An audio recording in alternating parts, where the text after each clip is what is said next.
secrets de la politique française. Bienvenue à tous. Aujourd'hui, on s'aventure dans les coulisses fascinantes et parfois obscures de la politique française. Vous pensiez connaître les rouages du pouvoir? Détrompez-vous. La politique, c'est un peu comme un iceberg. On voit les débats à l'Assemblée, les discours passionnés, les scandales, mais ce qui se cache sous la surface est bien plus complexe et intrigant. Commençons par les lobbies.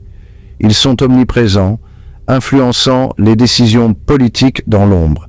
Industrie pharmaceutique, secteur énergétique, géants du numérique, chacun possède ses réseaux et ses méthodes pour peser sur les décisions. Ensuite, il y a les réseaux informels. Ces groupes d'influence, souvent discrets, qui tirent les ficelles en coulisses. Vous connaissez les think tanks, ces laboratoires d'idées?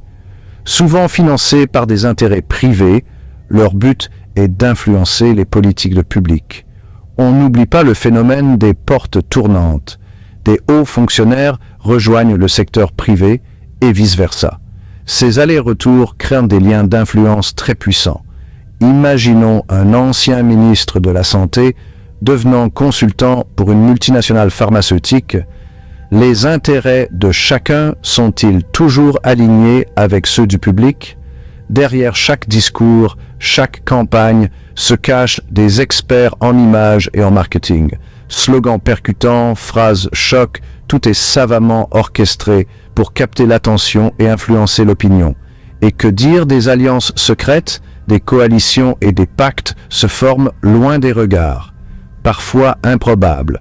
Ces accords sont essentiels pour obtenir des majorités et faire passer des réformes.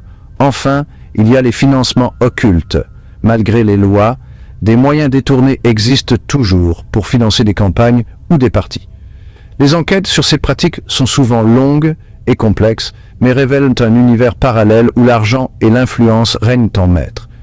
Voilà, vous avez maintenant un aperçu des secrets inavoués de la politique française. Comme toujours, restez curieux et critiques. La démocratie, c'est aussi la vigilance des citoyens. Merci d'avoir regardé et à bientôt pour une nouvelle exploration des arcanes du pouvoir.